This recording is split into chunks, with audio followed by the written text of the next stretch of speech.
Vous écoutez La Grande Évasion dans le Sud sur Fréquence Évasion, l'actualité du Grand Sud, info et détente. Vous écoutez Fréquence Évasion, dans quelques instants La Grande Évasion dans le Sud. Nous allons à Bordeaux en compagnie de Philippe Prévost, responsable de l'Office de tourisme de Bordeaux. À tout de suite. Loisirs, culture, environnement, économie. Sur Fréquence Évasion, l'info dans le Sud est sans limite. Fréquence Évasion, la culture du Grand Sud. Nous sommes en compagnie de monsieur Philippe Prévost, directeur de l'Office de tourisme de Bordeaux. Merci d'être avec nous. Merci à vous, surtout, de venir vers nous. Alors, situons Bordeaux pour les personnes qui nous écoutent à l'étranger via Internet, qui voudraient venir ou qui voudraient situer Bordeaux. Comment fait-on pour y venir ? Alors, pour y venir, vous avez bien sûr le chemin de fer depuis Paris, depuis la gare d'Austerlitz, mais vous avez surtout depuis Orly des lignes régulières toutes les heures. Il y a 14 allers-retours par jour en direction de Bordeaux. Donc ça donne quand même le choix. Donc Bordeaux se situe en Aquitaine. Bordeaux se situe en Aquitaine, dans le département bien sûr de la Gironde, qui est l'un des plus grands départements de France, et qui est tourné vers l'océan Atlantique. Vous n'êtes pas loin des Landes non plus. Pas loin des Landes, effectivement. Le Bordeaux a l'avantage d'être pas loin de la montagne. Nous sommes à peu près à 3 heures de la montagne, 2h30 des grands sites du Périgord, la vallée de la Dordogne, la vallée de la Vézère, à 40 minutes de l'océan, vous voyez, c'est quand même aux portes pratiquement de Bordeaux. Et puis la campagne, le vignoble qui est à 10 minutes. D'accord. Pouvez-vous nous parler de Bordeaux à travers l'histoire ? Quelle est l'origine d'ailleurs de ce nom Bordeaux ? Alors Bordeaux, dans les premiers textes, on parle de Burdigala. De Burdigala qui était une ville romaine en bordure donc de la Garonne. On ne connaît pas l'origine exacte du terme Burdigala. Plusieurs historiens se sont essayés à trouver une étymologie, mais personne n'a trouvé véritablement. On pense le mot Burdigala, toutefois, viendrait des bituriges vivisques d'une tribu qui serait descendue de Bourges et qui se serait installée donc sur la rive gauche de la Garonne. Quels sont les points forts à travers le temps, à travers l'histoire ? Alors il y a l'époque romaine bien entendu, car il nous reste quelques vestiges de cette période, moins que de votre côté, ou Arles, on a beaucoup moins de choses.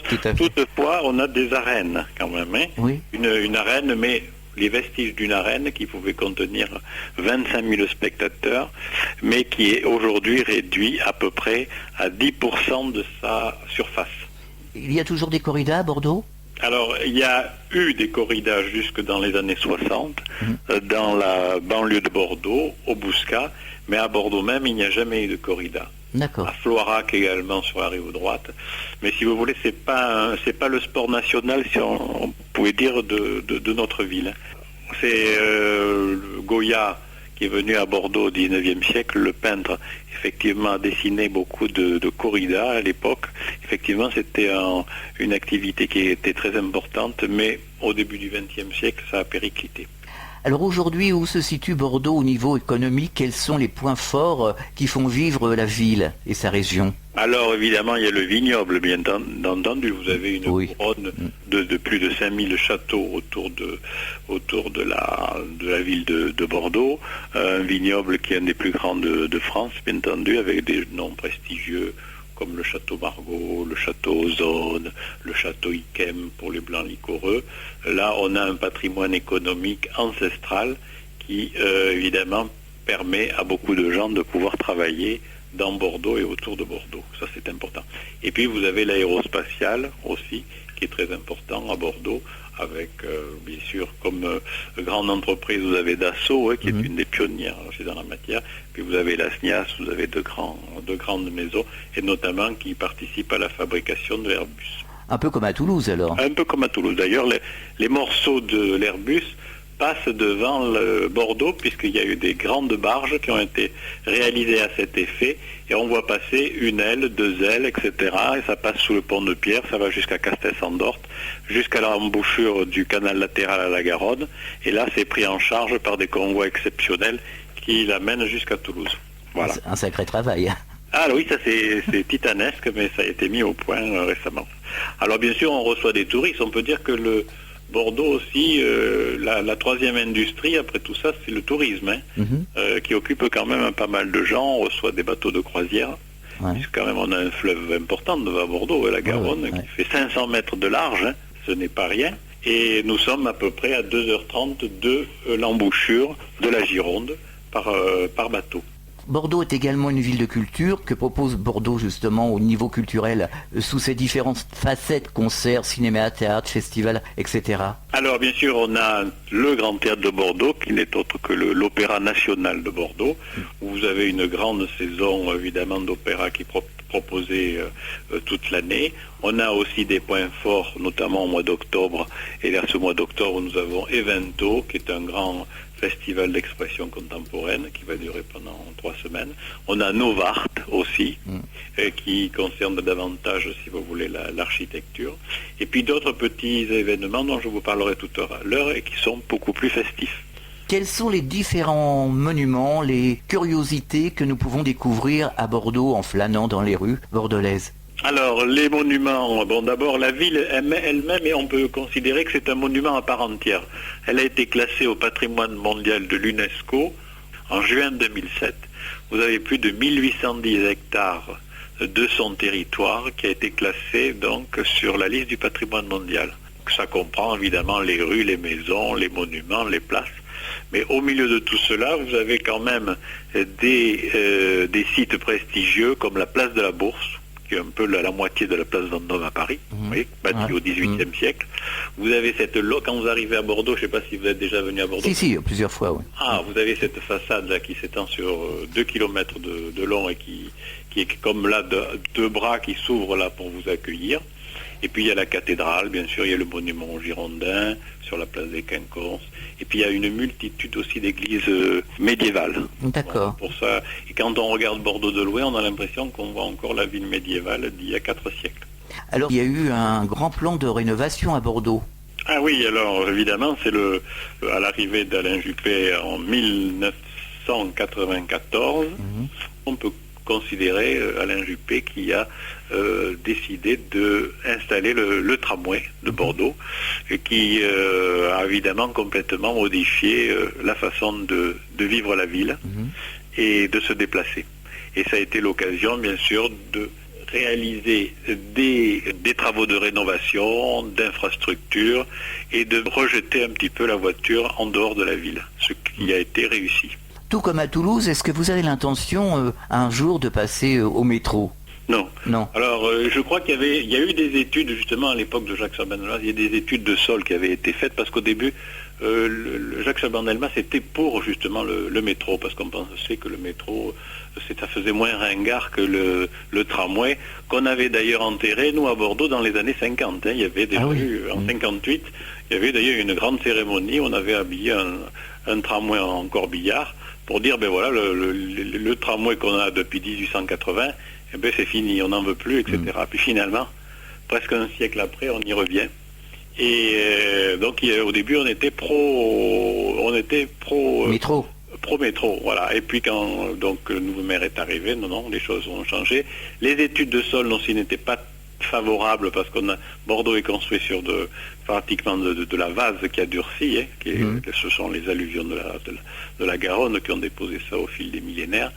Et on a eu très peur, donc on a préféré l'option tramway. D'accord. Pour certaines villes, finalement, on peut conjuguer les deux, comme à Toulouse. Ah oui, ça dépend. Oui, tout à fait. Ça dépend des villes. C'est vrai qu'à Bordeaux, c'est peut-être plus facile d'installer tramway parce qu'il y avait déjà des artères beaucoup plus larges, vous voyez. C'est ça, oui. Toulouse, le centre-ville, c'est difficile de faire croiser un tramway tout à fait. Entre la place du Capitole et puis le pont. Tout à fait. Là, c'est compliqué parce que la ville est restée médiévale. Nous, c'est une ville du XVIIIe siècle ouverte. C'est la ville hygiéniste, qu'ont monté les intendants et les architectes de l'époque. Et vous avez des jolis jardins à Bordeaux. Ah oui, alors évidemment, c'est pas une ville-jardin comme on pourrait dans certaines villes, effectivement, on peut le dire. Mais il y a quand même des espaces verts qui ont été créés au XVIIIe siècle, là encore. Alors le jardin public en 1756, qui est le premier jardin public ouvert aux passants, aux promeneurs. Ce n'est plus un jardin.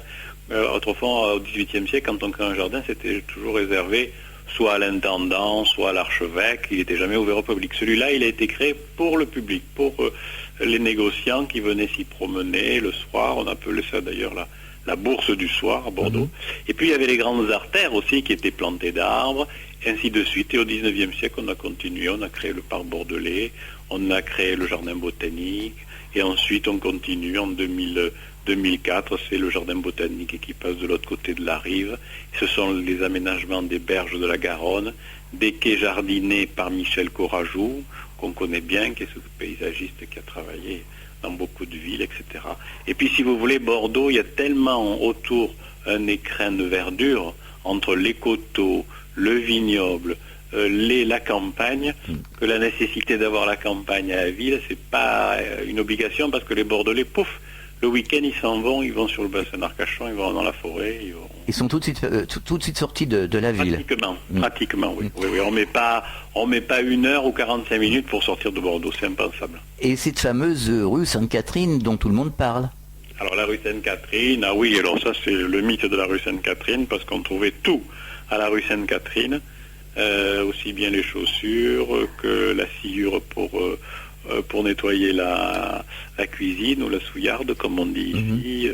On trouve de tout. Donc effectivement, cette rue qui fait près de 1,5 km de long, c'est une des plus grandes voies commerçantes de France.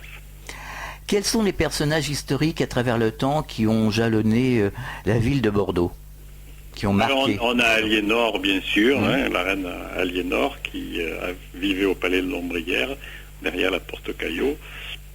On a également le prince noir, son fils, qui est connu aussi, parce que Bordeaux est quand même resté anglo-gascon jusqu'en 1453, c'est-à-dire la date de la bataille de Castillon, qui met fin à la guerre de 100 ans. On a aussi quand même des personnages comme Montaigne, au XVIe siècle, qui va apporter l'humanisme depuis son château de Saint-Michel de Montaigne, à côté de Castillon, la bataille, justement. Au XVIIIe siècle, on a un personnage qui est phare, que tout le monde connaît sur le plan international, c'est Montesquieu, bien sûr, qui était à la fois philosophe mais aussi vigneron. Et enfin, François Mauriac, l'écrivain François Mauriac, qui a évoqué évidemment l'atmosphère de la ville, de ses familles qui vivaient dans le quartier des Chartrons. Donc Claude Chabrol, d'ailleurs, a fait une adaptation il n'y a pas très très longtemps, avant de son décès. Et on a évidemment ce personnage qui aussi décrit la forêt landaise. C'est un peu le poète de la forêt landaise et de toute cette atmosphère de la vallée de la Garonne, de ces belles propriétés au milieu des vignes. Ça, je crois que c'est quand même 3 personnages. D'ailleurs, on les appelle ici les 3M. Vous avez des acteurs aussi, des chanteurs aujourd'hui, qui sont originaires de Bordeaux. Ah oui, on a Pierre Palmade, par exemple. Voilà. Qui est de Bordeaux, puis il y en a plein d'autres aussi. Puis le bassin d'Arcachon, notamment le Cap Ferré, ça devient un lieu où se rencontrent un peu beaucoup d'artistes. Oui, on parle beaucoup du Cap Ferré en ce moment. Oui, mais on en parle un peu trop. Ah bon? À mon avis, parce que c'était un lieu qui était assez idyllique, paisible, et là maintenant ça devient infernal, quoi. Malheureusement, c'est souvent le cas, on fait trop de promotions sur des lieux et puis après qui deviennent difficiles à vivre pendant 3 ou 4 mois. Ouais. L'urbanisation est galopante un peu comme partout. C'est un peu dommage, oui. Et ça c'est dommage parce que c'était un lieu qui était privilégié. Bon, bien sûr les élus locaux essaient de maintenir, mais c'est pas évident quand vous avez la population qui quadruple en quelques mois. Ah, tout à fait. On connaissait sur la Côte d'Azur. Vous connaissez ça, oui, sur la Côte d'Azur. Ben oui, mais nous, on vit peut-être ce que vous avez connu à la Côte d'Azur il y a 10 ou 20 ans. Voilà. Ça commence comme ça et ça finit mal, quoi. Enfin, pas mal, mais ça pourrait être mieux. C'est sûr. Ça pourrait être mieux. Quelles sont les spécialités culinaires de la région? Alors, les spécialités culinaires de la région, c'est d'abord l'entrecôte, à la bordelaise, bien sûr. Alors l'entrecôte, on va la chercher à Bazas. Il y a une race qui s'appelle la race bazadaise, qui est très cotée, c'est bien le cas de le dire, et qui donne une très très bonne viande persillée. On a les cèpes, les fameux cèpes bolets du Périgord, qui poussent. D'ailleurs, il y a une poussée il n'y a pas très longtemps, parce qu'on a eu beaucoup de chaud. Mais là, on a de gros orages, donc ça a fait des poussées incroyables dans la forêt. donc les cèpes à la bordelaise, tout simple, persillés, avec de l'ail, de l'huile, très bon. Il faut les faire toujours 2 ou 3 jours à l'avance pour qu'ils soient meilleurs. On a les huîtres du bassin d'Arcachon, bien entendu. Les huîtres, et puis la lamproie à la bordelaise. Est-ce que les gens de chez vous savent ce que c'est la lamproie? Vous allez nous expliquer. Ah, voilà. Parce que je pense que la lamproie, il n'y en a pas par là. Non, je pense pas, non. Elle ne remonte pas dans les rivières, non. Chez vous. Elle remonte pas jusqu'à Toulouse, en tout cas. Non plus. Dans la lamproie, c'est un petit peu un poisson qui revient de la nuit des temps, de la préhistoire. C'est un invertébré, curieusement, et qui remonte à peu près en mars et avril. C'est un poisson qui vient frayer, comme beaucoup de poissons, au printemps dans la Garonne. Et c'est comme une grosse anguille, vous voyez, comme un cong, on peut dire un cong, vous voyez, que l'on cuisine, alors qu'on cuisine au vin. Alors on l'attrape, la lamproie, mais elle fait quelquefois presque 1 mètre de long. Ah, quand même. Oui, c'est quand même assez monstrueux. Et ça a une bouche un peu, vous voyez, comme une bouche à ventouse. Oui. Comme une grosse ventouse. Alors on l'accroche à un crochet de boucher. Ouais. Et là on entaille. Et là il y a beaucoup de sang qui coule. Ce sang est récupéré, mélangé avec du chocolat. On le récupère. Et après on fait revenir les morceaux, si vous voulez, de lamproie, que l'on farine éventuellement, que l'on met donc que l'on fait revenir dans l'huile ou dans l'huile d'olive, oui. Ouais. Et ensuite on met du vin que l'on brûle. Le vin. Et après on met les poireaux à l'intérieur. Alors c'est des poireaux qui sont frais, on les coupe en morceaux, on met de l'ail, on met du thym, on met pas du romarin mais du laurier, on met un coup de girofle, on met 2 ou 3 morceaux de sucre dedans parce que la sauce il faut qu'elle soit un petit peu sucrée, et on rajoute cette mixture doucement à l'intérieur de sang et de chocolat mélangé. Alors chocolat, c'est-à-dire une bille de chocolat, on va mettre une tablette. Ouais. Et on mange ça 3-4 jours après, parce qu'il faut quand même que ça reste un peu sur les réchauds. Ouais. On mange ça avec du pain qui est, comment dirais-je, à l'ail, vous voyez, du pain à l'ail, qui est passé un petit peu au four. Et c'est délicieux avec des pommes de terre également. Oui, en effet, ça doit être délicieux. Voilà. C'est un plat qu'on mange plutôt l'hiver? Non, parce que c'est finalement assez léger. Oui. Quand on a même une petite faim en été, bon, évidemment, il ne faut pas qu'il fasse 30 ou 40 degrés à l'ombre. Non. Mais voilà, quoi. C'est quand même un plat qu'on peut manger et qui reste en bocal. Donc vous pourrez en déguster à Bordeaux, dans certaines brasseries, toute l'année. D'accord. Ça se conserve très très bien. Avec un petit verre de Bordeaux. Oui, du blanc alors. Du blanc, d'accord. Pas du rouge, parce que c'est un poisson. Alors les blancs, ça peut être un entre-deux-mer, ça peut être un grave. Voilà. On marque une pause sur Fréquence Évasion, on revient dans quelques instants, à tout de suite. De Menton à Toulouse, Radio Fréquence Évasion, le soleil du Grand Sud. Fréquence Évasion vous informe sur votre région. Que se passe-t-il près de chez vous? Pour le savoir, cliquez sur Région et Office de tourisme. Bon séjour dans le Sud. Venez visiter le site Fréquence Évasion, www.fréquenceévasion.com. Partout dans le Grand Sud, Fréquence Évasion. Nous sommes de retour dans la Grande Évasion dans le Sud, toujours en compagnie de Philippe Prévost, responsable de l'Office de tourisme de Bordeaux. Alors, quelles sont les infrastructures qu'offre la ville de Bordeaux pour les personnes qui voudraient venir s'installer? On reçoit tous les ans beaucoup de ce qu'on appelle les nouveaux arrivants, là. On les reçoit d'ailleurs à l'hôtel de ville de Bordeaux en leur remettant un kit de documentation. Alors ça, c'est au hasard des mutations que ces gens-là viennent là, mais par eux-mêmes, parce qu'ils ont décidé que la vie à Paris, c'était terminé, ils n'en voulaient plus. Et quand leur métier se conjugue, ils viennent à Bordeaux. Et c'est vrai qu'ils sont toujours très contents, parce que dans tous les quartiers, il y a des écoles, comme vous le disiez, il y a des crèches. Il y a quand même un art de vivre qui est quand même assez étonnant. Ah, tout à fait. Il n'y a pas de bruit, il y a pas. C'est vrai qu'on a des quartiers qui sont très très étalés, très résidentiels, notamment grâce à les shops. Les shops que vous connaissez peut-être. Oui. Voilà. Pour dire, pour vos auditeurs, personnes qui nous écoutent, les shops, c'est vraiment l'habitat traditionnel bordelais.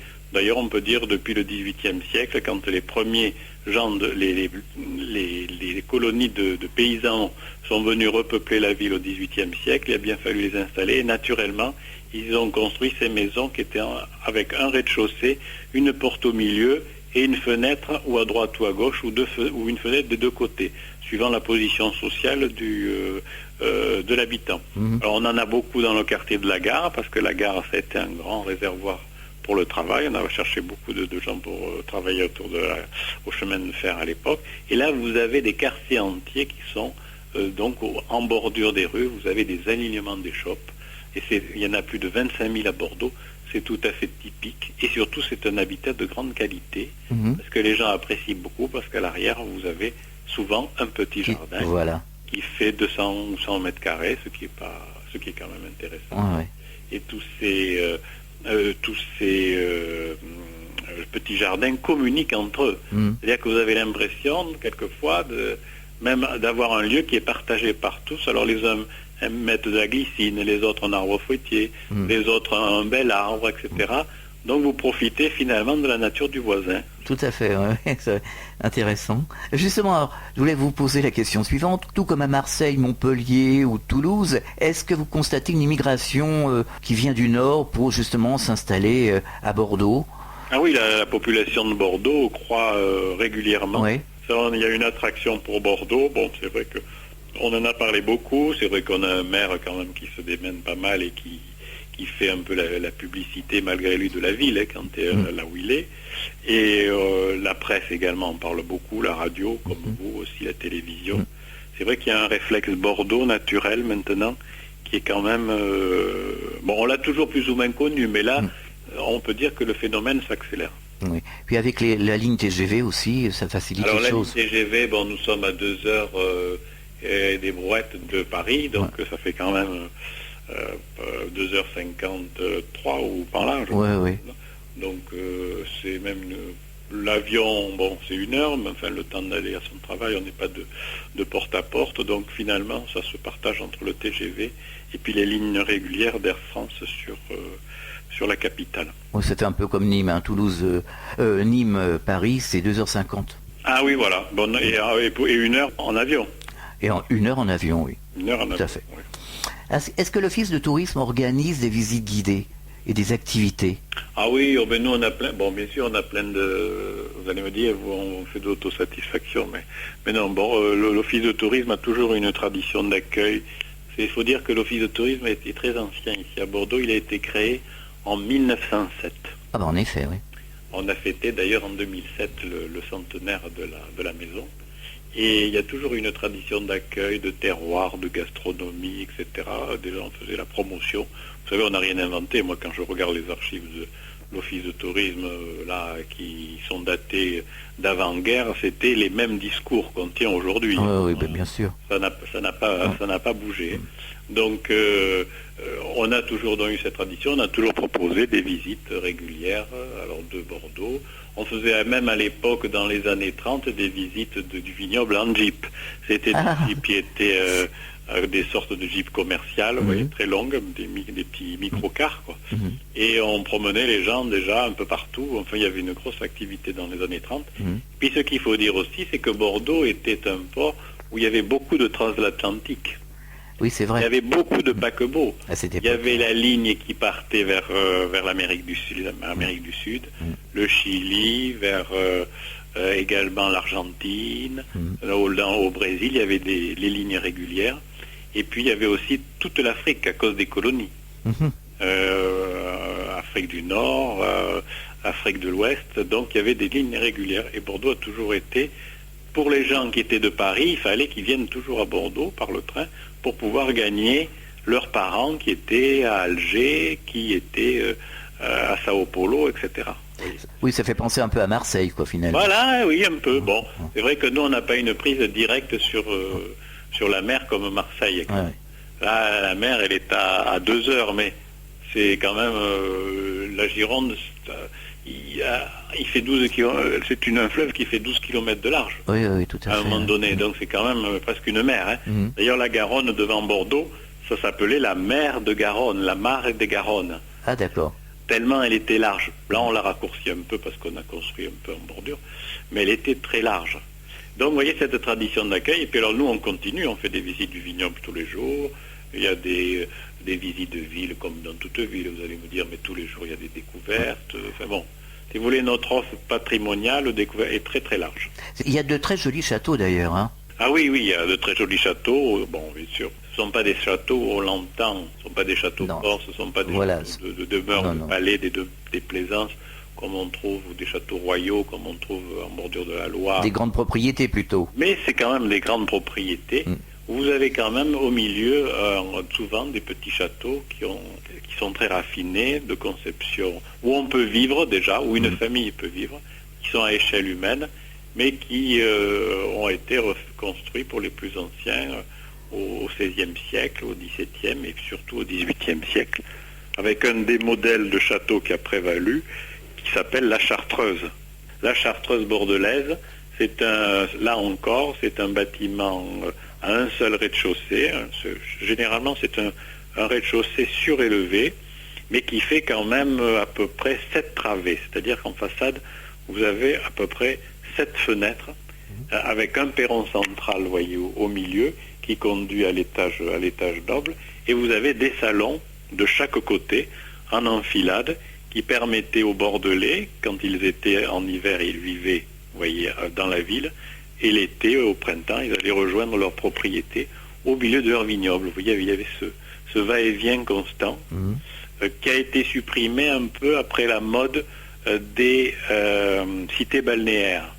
C'est vrai. Au XIXe siècle. Oui, c'est vrai qu'après... Après, on est allé à Royan. À Royan, tout à fait. On a été à Soulac. Soulac-sur-Mer, oui. Soulac-sur-Mer, voilà. Et puis on a été à Arcachon, bien entendu. Voilà, alors après, si vous voulez, les séjours dans la campagne, on y allait moins. On n'y allait que pour la chasse, souvent, et pour les récoltes. Voilà, pour les vendanges. Et de l'autre côté, en parlant de plage, vous avez mis Misan, Biscarrosse, qui n'est pas très très loin. Oui, mais alors après, c'est les Landes, ça. C'est les Landes, oui. C'est plus la Gironde. C'est plus la Gironde. Enfin bon, il y a des possibilités, je veux dire. Enfin, c'est plus loin déjà. C'est un peu plus loin. Nous, la plage la plus proche, c'est à 40 minutes, c'est le Porge. Je ne connais pas. Voilà, le Porge, c'est pas très loin. C'est, vous voyez, Mérignac, l'aéroport de Mérignac. Ben voilà, il faut aller au plus droit vers l'océan, et vous êtes au Porge. C'est une petite station, mais où vous avez 4 ou 5 maisons autour d'une église. Je veux dire, c'est pas. Oui, on peut se baigner, voilà. On peut se baigner. Alors, vous vouliez me parler de petites manifestations, de fêtes, il y a quelques instants. Ah oui, alors les petites fêtes, enfin les grandes fêtes qu'on organise, il y en a une tous les ans. Alors cette année, c'était la fête du fleuve. Et c'est en alternance avec la fête du vin. D'accord. La fête du vin qui va avoir lieu pendant une semaine. C'est un grand festival autour du vin qui réunit les professionnels du vin, bien entendu, qui est destiné à tout le monde, à tout public. Alors qu'il y a des manifestations qui sont organisées comme Vinexpo, qui sont réservées à des professionnels au mois de mai, les professionnels du vin.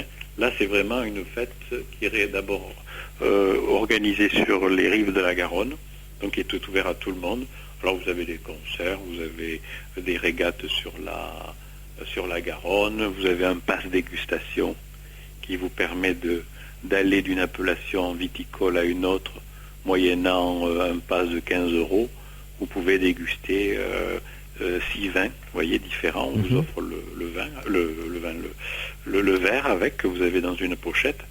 Et puis vous vous baladez d'un stand à un autre, et sur présentation d'un ticket que vous avez acheté au préalable, vous pouvez passer votre journée à déguster du liquoreux, du rouge, des vins blancs secs, etc. Mais c'est que les vins d'Aquitaine. Que les vins d'Aquitaine. Philippe Prévost, est-ce que vous avez un message à faire passer aux auditeurs de Fréquence Évasion ? Eh bien, écoutez, déjà, s'ils ne connaissent pas Bordeaux, ou si même ils l'ont vu seulement il y a des années, très longtemps, il y a 10 ans, 15 ans, il faut y revenir parce que la ville a complètement changé. La ville s'est ouverte vraiment sur le fleuve, il n'y a plus ces vieilles grilles dont souvent les étrangers ou les habitants d'autres villes nous parlent, qui fermaient le port de cette ville noire, encrassée, qui ressemblait à une bouche aux dents caries. Parce qu'il y avait des façades qui restauraient, il y en avait d'autres qui étaient noires. Bon, tout ça, ça a disparu. Et vraiment, c'est une ville où on respire la mer, on respire le fleuve, on respire la nature. Et puis, c'est quand même une ville agréable à vivre, quoi. C'est vraiment la campagne et la ville. Vous avez mis en valeur le patrimoine. Ah, mais bien sûr, oui. Tous les monuments sont pratiquement ravalés. Il y a une signalétique très agréable qui permet de le découvrir. Bon, il y a toujours des choses à améliorer, bien sûr, parce qu'il faut un suivi surtout, là, pour que ça soit au top. Mais voilà, on y arrive, on essaie toujours, on fait au mieux. Alors, vous avez un site internet? Oui, tout à fait. Alors, le site internet, c'est www.bordeaux-tourisme.fr. Philippe Prévost, merci d'avoir participé à cette émission sur Fréquence Évasion. À très bientôt. Merci à vous, et donc j'embrasse tout le monde, tous ceux qui nous écoutent. Merci, au revoir. Au revoir. À très bientôt pour un nouveau rendez-vous de la Grande Évasion dans le Sud sur Fréquence Évasion. Fréquence Évasion.